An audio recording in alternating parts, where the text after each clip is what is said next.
হিন্দুরা মূর্তি পূজা করে, সুন্নিরা কবর পূজা করে। মোবাইলে বলে তো চলে যায়, কিন্তু আজ পর্যন্ত না কোনো ওয়াহাবির, না কোনো লামাযহাবির, না কোনো দেওবন্দির, না কোনো শিয়ার আজ পর্যন্ত হিম্মত হয়নি মুসলমান আমাদের সামনে বসে আমাদের কোনো একটি আমলকে, আমাদের কোনো একটি আমলকে, কোনো একটি আকীদাকে ভুল প্রমাণ করবে।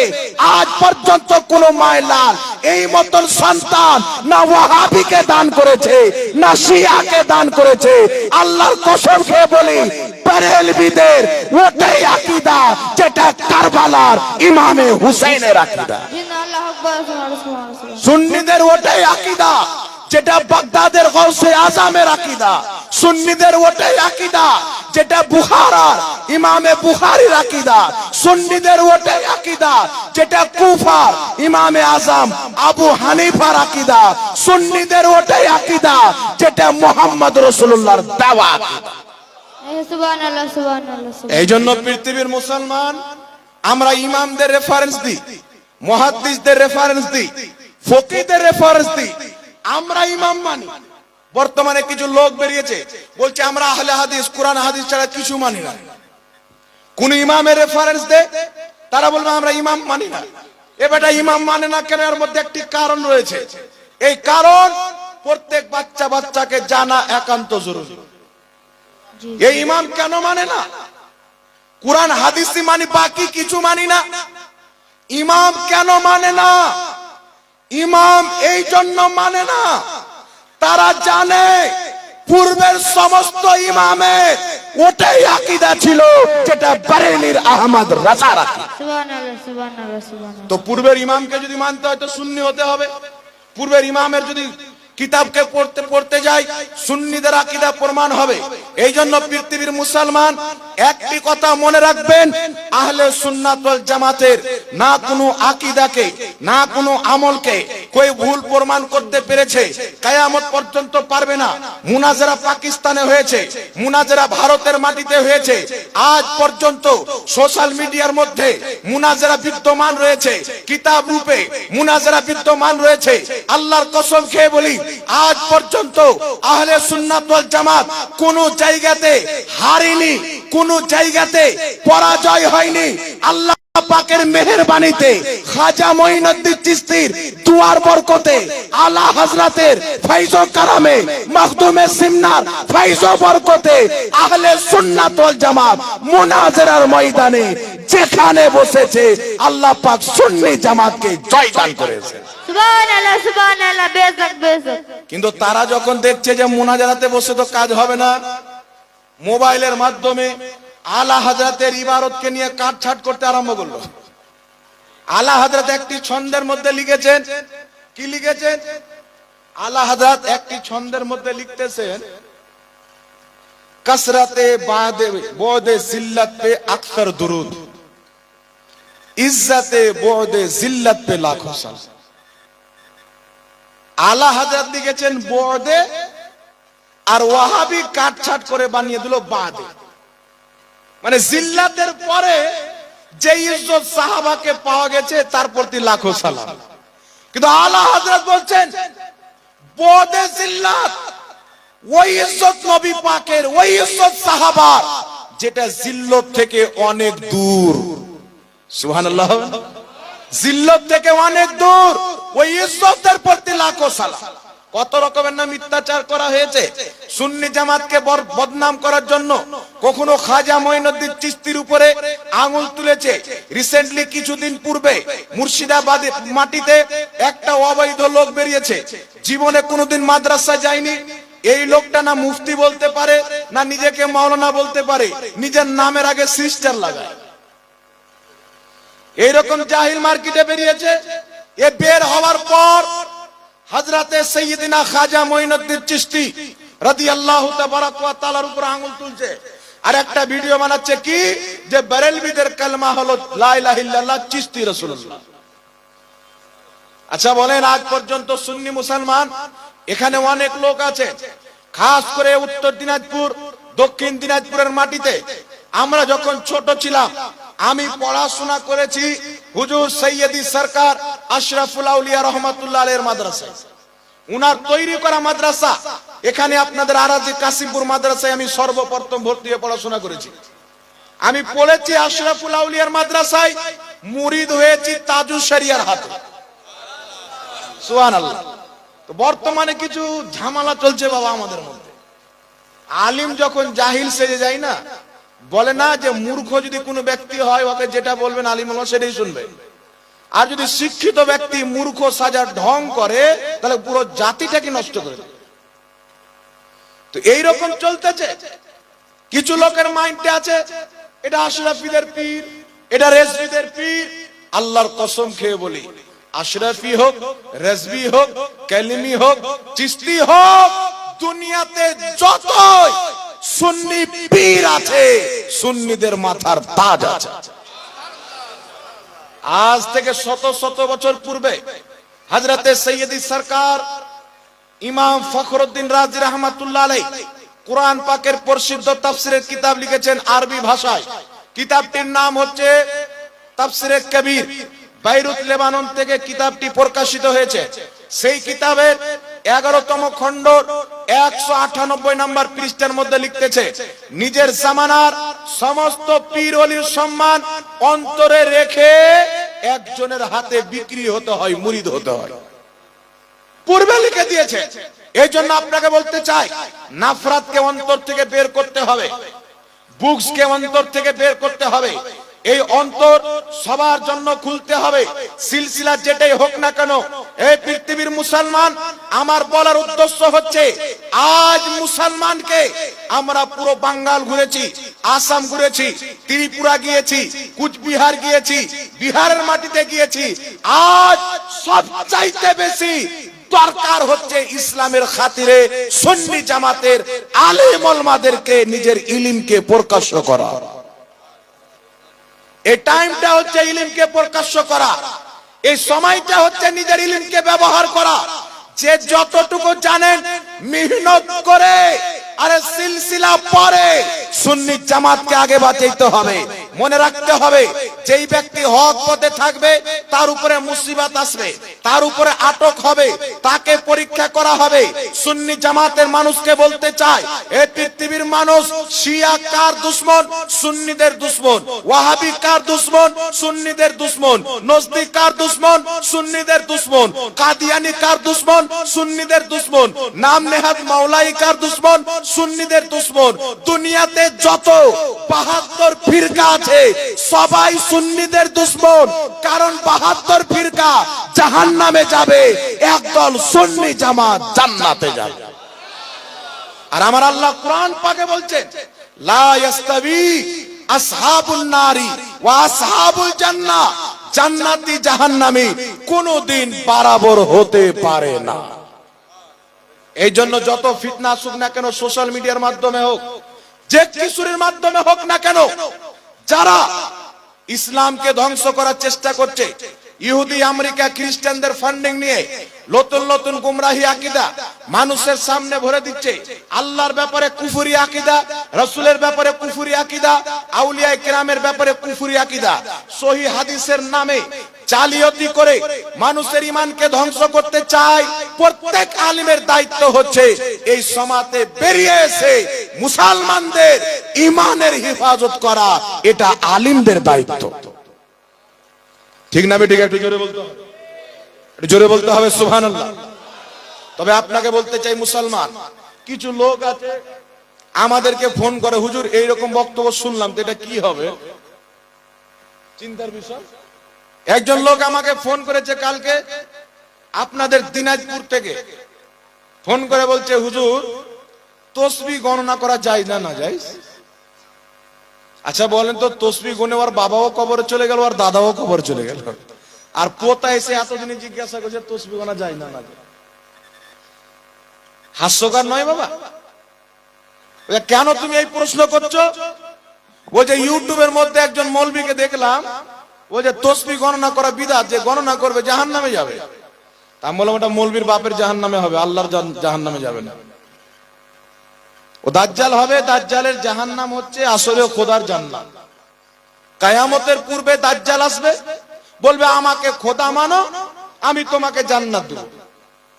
যারা তাকে খোদা মেনে নিবে দাজ্জাল জান্নাতে দিবে, আর দাজ্জালের জান্নাত হলো আসলে খোদার জাহান্নাম, আর দাজ্জালের জাহান্নাম হলো আসলে খোদার জান্নাত।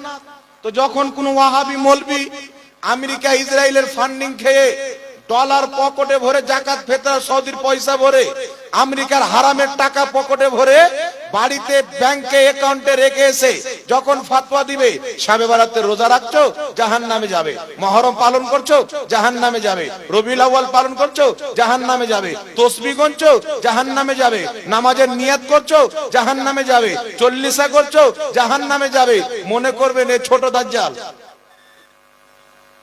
কারণ আল্লাহর নবী বলেছেন কিয়ামতের পূর্বে, বড় দাজ্জাল আসার পূর্বে মানুষরূপী দাজ্জাল বের হবে, দাজ্জালুনা কাযাবুন, দাজ্জাল বের হবে, মিথ্যুক বের হবে, কথায় কথায় মানুষকে জাহান্নামে পাঠিয়ে দিবে, মানুষকে জান্নাত পাঠিয়ে দিবে। কত বড় ভয়ঙ্কর! বলছে বড় পীর আব্দুল কাদের জিলানী নিঃসন্দেহে আল্লাহর ওলি, তবে উনি যে জান্নাতে যাবেন এটা আমরা বলতে পারবো না। বড় পীর আব্দুল কাদের জিলানী আল্লাহর ওলি, তবে জান্নাতি বলতে পারবো না।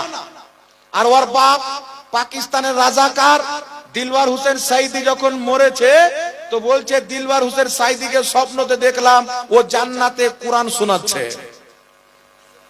মানে গস পাক জান্নাতে যাবে কিনা বলতে পারবে না, ওর বাপ জান্নাতে কোরআন পড়ছে এটা বলতে পারবে। তো আসলে জান্নাত দেখেনি, দাজ্জালের জান্নাত দেখেছে, আসলে হচ্ছে জাহান্নাম। যেইগুলো গুস্তাখি ইবনে আব্দুল ওয়াহাব নজদির দালালি দিলওয়ার সাইদি করেছে, জাহান্নাম ছাড়া তার কোনো রাস্তা নাই। 72 জাহান্নামীর ফিরকার মধ্যে গিয়েছে। এই জন্য পৃথিবীর মুসলমান, আপনার সম্মুখে আমি যে কুরআনুল কারীম থেকে আয়াতে কারিমা পাঠ করেছি, ইসলাম হচ্ছে আল্লাহর মনোনীত ধর্ম। আল্লাহ পাক বলছেন তোমরা ইসলামকে মজবুত করে ধরে রাখো, ফিরকাতে বন্টন হয়ে যেও না। কিন্তু দুর্ভাগ্য হচ্ছে এখন যারা ফিরকাতে বন্টন হয়েছে তারা বলছে যে ফিরকা করিও না। দেখবেন যারা ওয়াহাবি, কাদিয়ানি, রাবতি, শিয়া, তারা বলবে ফিরকাগিরি করা যাবে না, ফিরকাতে বন্টন হওয়া যাবে না। আচ্ছা বলেন তো বাবা, আপনার যদি 5টা ছেলে থাকে, 5টা ছেলে, আপনি বললেন বাবু তোমরা সবাই সাথে থাকো, ইনকাম করো, যা কিছু হবে সকলের ভাগ হবে, সবাই ভিন্ন হয়ে গেল। আবার 2-6 মাস পর 3 নাম্বার বেটা চলে গেল, বাপের সাথে ছোট দুটো থাকলো, 3টা আলাদা আলাদা জায়গায় চলে গেল। কেউ রায়গঞ্জ চলে গেল, কেউ মালদা চলে গেল, কেউ আপনার এইদিকে কি বলে জলপাইগুড়ি চলে গেল। আচ্ছা বলেন তো বাবা, ভাগ কে হলো? যেই 2টা ছেলে বাপের সাথে আছে সে ভাগ হলো, না যারা জলপাইগুড়ি গিয়েছে, মালদা গিয়েছে, রায়গঞ্জ গিয়েছে তারা ভাগ হলো? কে ভাগ হলো? যে বাপকে ছেড়ে গেছে তারা ভাগ হলো নাকি? তো এখন ওয়াহাবি বলছে, কাদিয়ানি বলছে, শিয়া বলছে ফিরকা তৈরি করিও না। আর ও বেটা নিজেই ফিরকা হয়েছে, ওর বাপও সুন্নি ছিল, ওর দাদাও সুন্নি ছিল, ওর 14 গোষ্ঠী সুন্নি ছিল। ওর যদি রক্ত চেক করা হয়, ওর রক্তর যে গ্রুপ বের হবে ওটাই এবিসি হবে না, সুন্নি বের হবে। আর এ বেটা সুন্নি থেকে বেরিয়ে গিয়ে বলছে ফিরকা তৈরি করিও না। তো ফিরকাতে তো তুই চলে গেছিস, ফিরকাতে তো তুমি চলে গেছো। হালাল জিনিসকে হারাম বলে মানুষের ঈমানকে তোমরা নষ্ট করতেছো। পৃথিবীর মুসলমান, আল্লাহর নবী সাল্লাল্লাহু আলাইহি ওয়াসাল্লামের শরীয়তকে ফলো করতে হবে। এই যে তাসবির ব্যাপারে দেখতে পাচ্ছি, একটা মৌলবি এইভাবে তাসবিহ নিয়েছে, লামাযহাবী মৌলবি, কোথায় কিনেছে বা ভিখারি চেয়ে নিয়েছে, এরা তো আবার ভিক মাঙ্গা। আমরা সুন্দর সুন্দর পোশাক পরি, পাগড়ি পরি, টুপি পরি, ওই যে সুন্নিদের ফ্যাশন হয়, মানতে হবে। ফ্যাশন নয়, আল্লাহ পাক দিয়েছে। কোন ব্যক্তিকে আল্লাহ পাক যদি দৌলত দান করে আর ওই ব্যক্তি যদি ফকিরি লেবাসে চলে, আল্লাহ তাকে পছন্দ করেন। আল্লাহ দিয়েছে তো প্রকাশ্য করে আল্লাহর শুকরিয়া আদায় করো। আমরা টুপি কিনছি, আপনার কেউ 1000 টাকা দামের, কেউ 2000 টাকা দামের, পাগড়ি কিনছি কেউ আপনার 1500 টাকা দামের। আর এ বেটাদের 3 টাকাওয়ালা জাল টুপি নিয়ে বসে দিল, ইহুদের মতন কাপ করে হয়ে গেল। কিছু ভাদর মাসের পাগলা কুকুর দেখবেন ঘাও ঘাও করে না? কোন ব্যক্তি যদি কুকুরকে পুষে, আচ্ছা কুকুর বলে একটা কথা মনে আসলো, শুনে। আলা হযরত ইমাম আহলে সুন্নাত রাদিয়াল্লাহু তাআলা আনহু মদিনা শরীফ গিয়েছে। আল্লাহর নবীকে বলছেন, ইয়া রাসূলুল্লাহ, আমি আহমদ রাজার আকীদা হলো তু জিন্দা হে ওয়াল্লাহ, তু জিন্দা হে ওয়াল্লাহ, মেরে চশমে আলম সে ছুট জানে वाले। ইয়া রাসূলুল্লাহ, আপনি জিন্দা আছেন, আপনি আমাকে দেখা দেন। তুমি জিন্দা আছো এটাও আমার আকীদা, তুমি দেখা দিতে পারো এটাও আকীদা। তো আমি ওয়াজ করতে, আপনার রওজা জিয়ারত করতে ভারতের মাটি থেকে এসেছি, সারা পৃথিবীতে আকীদা প্রচার করেছি, নবী জীবিত আছেন। এখন ইয়া রাসূলুল্লাহ, আপনি যদি একটু দিদার দিয়ে দেন তাহলে আমি আহমদ রাজার কলবটা ঠান্ডা হয়ে যাবে। বারবার ইন্তিজা করছেন, আলা হযরত দোয়া করছেন, নবী পাকের দরবারে আরজি পেশ করছেন, রাসূলে পাক দিদার দিচ্ছেন না, সাক্ষাৎ দিচ্ছেন না। তো আলা হযরত বলছেন, কোই কিউ পুছে তেরি বাতে রাজা, তুঝসে কুত্তে হাজার ফিরতে হ্যায়। আহমদ রাজা, তোমার কথাকে কেউ কেন গুরুত্ব দিবে? তোমার চাইতে হাজারো কুকুর ঘুরে বেড়ায়। আলা হযরত যখন এই কথা বলেছেন, তো বর্ধমানের দিকে একটা পোল্ট্রি মুরগির সাইজের বক্তা আছে, দেখেছেন? আপনাদের মার্কেটে ঘুরছে, ওর বাপও গাধা ও গাধা। কোনদিন যদি কেউ অর্কেস্ট্রার গান করে তাহলে ওরা দুই বাপ্পাটাকে ডেকে নেবেন, সমস্ত জোকার ফোকার হিরোইন সব ফেল হয়ে যাবে। বাপ হলো বড় জোকার, বেটা হলো ছোট জোকার। এ লেকচার মারবে এমন মনে হচ্ছে ওর মতন মৌলবি আর ভারতের মাটিতে জন্মই হয়নি। ওকে যদি বলি জাহাঙ্গীরের সাথে বসবেন, ওর বাপ শাওকাত পর্যন্ত বলছে মরে যাবে, বাপ জীবিত থাকবে না। হিম্মত নাই। এখানে এসে আপনি গলি মে কুত্তা ভি শের হোতা है, চেঁচিয়ে চলে যাবে। কিন্তু কোন দেওবন্দি মায়ের দুধ পান করেনি যে তাজুস শরিয়ার গোলামের সাথে বসে সুন্নি জামাতকে ভুল প্রমাণ করবে মুসলমান। আর আমার বেঁচে থাকা পর্যন্ত চ্যালেঞ্জ, কলকাতার ভেড়া হোক, বর্তমানের ভেড়া হোক, আমার বেঁচে থাকা অবধি চ্যালেঞ্জ থাকলো, একদিন বসে যাও, মাত্র 5 মিনিটের মধ্যে উলঙ্গা করে দেখিয়ে দিব, একমাত্র সুন্নি জামাত ব্যতীত সমস্ত জামাত হচ্ছে জাহান্নামী জামাত।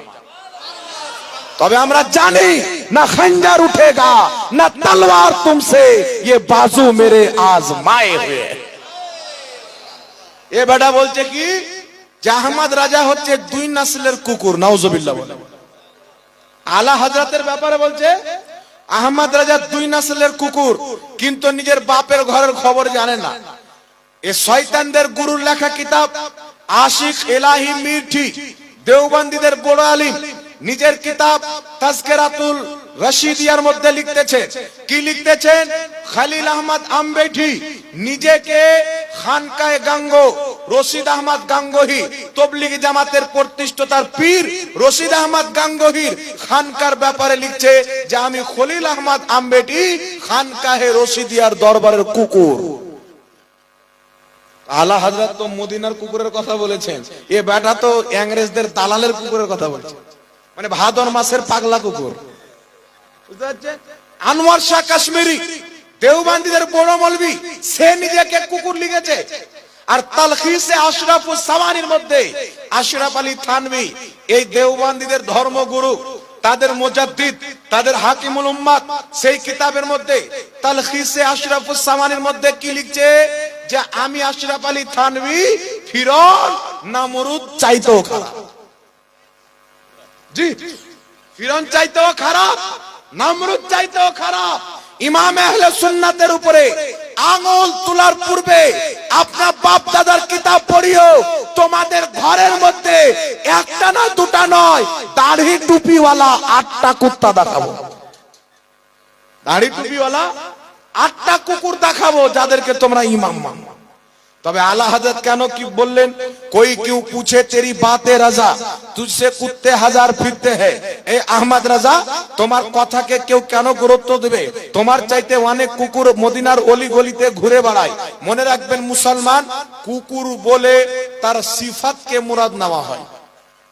যেমন আপনার সন্তান যদি পরীক্ষা দিতে গিয়ে 99% মার্ক নিয়ে আসে, আপনি কি বলবেন? বাহ মেরা শের বলবেন কি বলবেন না? বাহ আমার শের। বা আপনার গ্রামের ছেলে পিলে কোন টুর্নামেন্টে খেলতে গিয়ে বিশাল নাম কামিয়ে ফার্স্ট প্রাইজ নিয়ে চলে আসলো। তা আপনারা বলবেন এরা হচ্ছে আমাদের এলাকার শের। তো শের তো জানোয়ার, তাহলে আপনি কি শের বলে জানোয়ার বললেন না? শেরের মধ্যে একটা দাহাড় দেওয়ার যে পাওয়ার রয়েছে, গুণ রয়েছে, সিফাত রয়েছে, যে শের যখন জঙ্গলে মুখ খুলে দেয় প্রত্যেক জানোয়ার কোনাতে লুকিয়ে যায়। তো শের বলতে কি মুরাদ নেওয়া হয়? শেরের মধ্যে যে একটা সিফাত আছে, গুণ আছে, সেটাকে মুরাদ নেওয়া হয়। তেমনি কুকুর বলে কি মুরাদ নেওয়া হয়?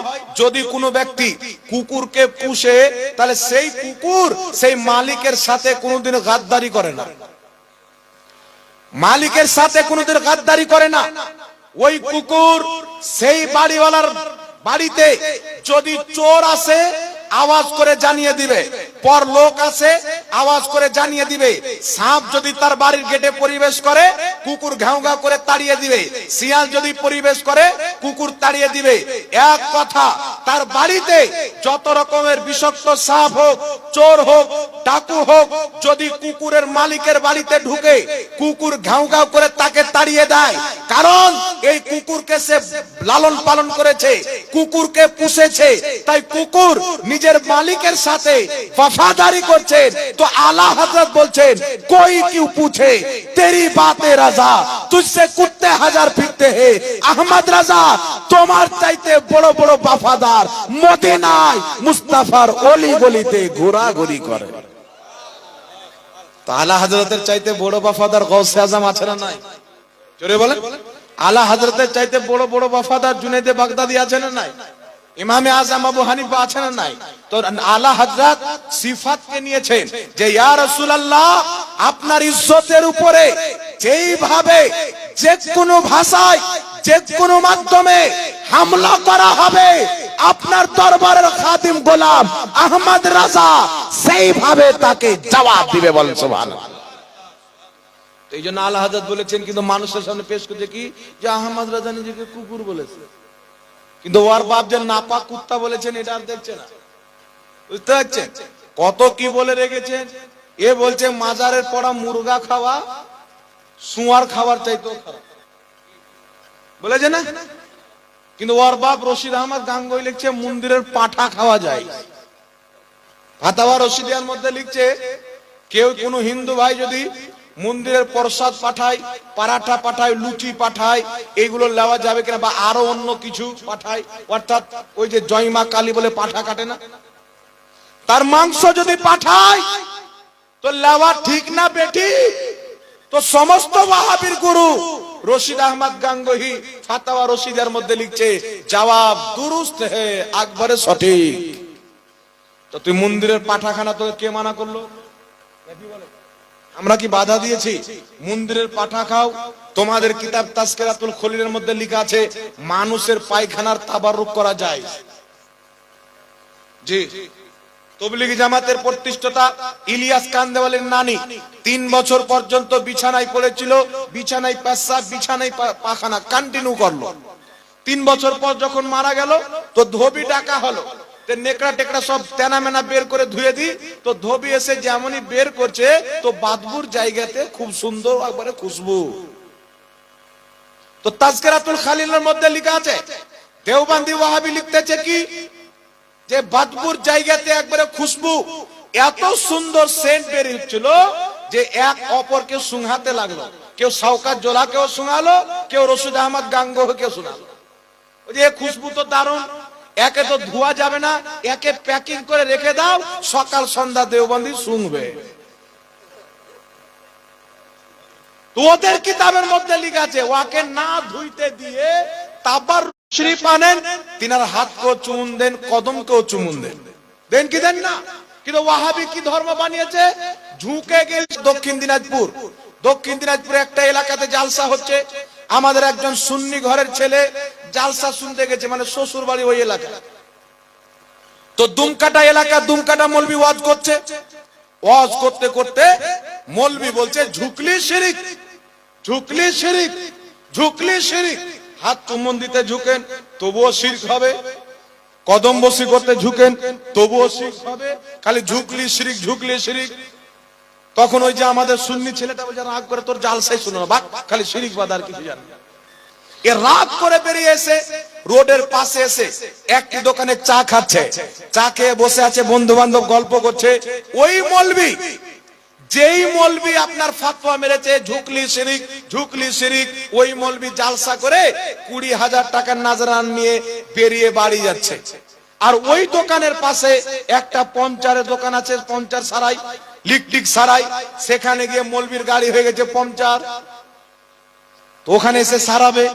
লিক যখন সারাতে এসেছে তো লিক সারা কমপ্লিট, এইবার যে হাওয়া দিবে তো ভোল্টুটা ভরতে হবে কি হবে না? তো এই মৌলবি যেমনই ভোল্টু ভরতে গিয়েছে মাথাটা নিচে, তা আমাদের সুন্নি ছেলেটা কলার ধরে বলছে মৌলবি সাহেব শিরিক, টান দিয়েছে। বলে কিসের শিরিক? ওই তুমি তো বললে ঝুকলি শিরিক ঝুকলি শিরিক ঝুকলি শিরিক। তো বলছে আমি টায়ারের সামনে কি খোদা মনে করে ঝুঁকেছি? পাড়াস করে দু চড় মানিয়ে বলছে দাঁড়িয়েওয়ালা শয়তান, আমরা কোনো বুজুর্গের সামনে খোদা মনে করে ঝুঁকি? পাড়াস করে চড়, ঝুকলি যদি শিরিক হয়। হুগলির মাটিতে এক জায়গায় জালসা করতে গিয়েছি, আমাকে একটা ছেলে নাস্তা দিচ্ছে, এইভাবে প্লেট দিচ্ছে। আমি বললাম কি ব্যাপার, তোমার পেট নিচে হয় না? তো বলছে হুজুর আপনার সামনে যদি আমার মাথা ঝুঁকে যায় তো শিরিক হয়ে যাবে না? মানে যে গাধা মৌলবীর বক্তব্য শুনেছে, দাড়ি টুপিওয়ালা শয়তানের বক্তব্য শুনেছে, ঝুকলি শিরিক হয়ে যাবে, তো প্লেট দিচ্ছ তো এইভাবে। আমি বললাম প্লেট দিচ্ছ এইভাবে যেন শিরিক না হয়, তো তোমার আম্মা সকালবেলা ঝাড়ু দেয় কিভাবে? এইভাবে। এইভাবে যদি ঝাড়ু দেয় তো বাড়ির নিচ ঝাড়ু হবে না, প্যারাচিট উড়ে চলে যাবে, না কি বলেন? ঝাড়ু দিবে ঘরের নিচ, আর ঝাড়ু দেওয়া হবে আপনার প্রাচীর। তোমার বাড়ির স্ত্রী উঠে ঝাড়ু দেয়, দেয় তো ঝুঁকতে হয় কি হয় না? আচ্ছা বলো তুমি কোন চাপ্পাল পরে আছো? বলছে খাদিম কোম্পানির চাপ্পাল পরে আছে। তো চাপ্পাল ওই যে চুরচুরি লাগা চাপ্পাল হয় না? ওই তুমি যে চাপ্পালটা পরছো তো চুরচুরিটা লাগাচ্ছ কিভাবে? এইভাবে। তো এইভাবে যদি চুরচুরি লাগাও তো চুরচুরি নাই, গোবর তুলে পায়ে লাগিয়ে দিবে। কোন পাগলা বললো তোমাকে? প্রত্যেক আমলের ফল হচ্ছে তার নিয়তের উপরে। ইন্নামাল আমালু বিন্নিয়াত। হাতকে চুমুন দেওয়া, কদম বসি করা ইসলামে জায়েজ নয়। বুজরুগ ব্যক্তিদের হাত চুমুন দেওয়া নেকির কাজ, কদম বসি করাও নেকির কাজ। উঠান সুনানে ইবনে মাজাহ, আবু দাউদ শরীফের হাদিস খুলেন, আল্লাহর নবী সাল্লাল্লাহু আলাইহি সাল্লামের সহিহ হাদিস বিদ্যমান। সাহাবায়ে কেরাম আসলেন, ইয়া রাসূলুল্লাহ ইয়া হাবিবাল্লাহ, আমরা ইয়ামান দেশের বাদশাকে দেখলাম, তার মান্যওয়ালারা তাকে সাজদা করে, তো আমরা চাই আপনাকে সাজদা করি। রাসূলে পাক বললেন আল্লাহ ব্যতীত কাউকে সাজদা করা হারাম। যদি বৈধ থাকতো মহিলাদেরকে হুকুম হতো তারা যেন নিজের স্বামীকে সাজদা করে। তখন সাহাবা বললেন ইয়া রাসূলুল্লাহ, তাহলে আপনার হাতকে চুম্বন দিতে চাই, কদমকে চুম্বন দিতে চাই। সাহাবায়ে কেরাম নবীর হাতকেও চুম্বন দিয়েছেন, নবীর কদমকেও চুম্বন দিয়েছেন। সহিহ হাদিস দ্বারা প্রমাণিত। শুধু তাই নয়, কিতাবটির নাম হচ্ছে আল আদাবুল মুফরাদ, লেখকের নাম ইমাম বুখারী। যিনি বুখারী শরীফ লিখেছেন তিনি আল আদাবুল মুফরাদ লিখেছেন। সেই কিতাবের মধ্যে সহিহ সনদে হাদিস বর্ণিত, হযরতে আলী রাদিয়াল্লাহু তাআলা আনহু, নবী পাকের দামাত, নবী পাকের সাহাবী, নবী পাকের চতুর্থ নাম্বার খলিফা মাওলা আলী রাদিয়াল্লাহু তাআলা আনহুর নিকটে যখন তিনার চাচা হযরতে আব্বাস আসতেন, হযরতে আলী তিনার কদম ধরে দুইখানা ঠোঁট লাগিয়ে কদমকেও চুমুন দিতেন, তিনার হাতকেও চুমুন দিতেন। তো সাহাবার কি মাযহাব ছিল? সাহাবার ইসলাম কি ছিল? বাপ সমতুল্য ব্যক্তি, বুজরুগ ব্যক্তি, মুত্তাকি ব্যক্তি, পরহেজগার ব্যক্তি হাত চুমুন দেওয়া, তাদের কদম বসি করা, এটা নাজায়েজ নয়। মাওলায়ে কায়নাত ইমামে হাসান হোসেনের বাপের সুন্নাত। আর নবী বলেছেন আলাইকুম বিসুন্নতি ওয়া সুন্নতি খুলফায়ে রাশিদিন আল মাহদিয়িন, আমার সুন্নাত আমার খলিফাদের সুন্নাত তোমাদের জন্য জরুরি।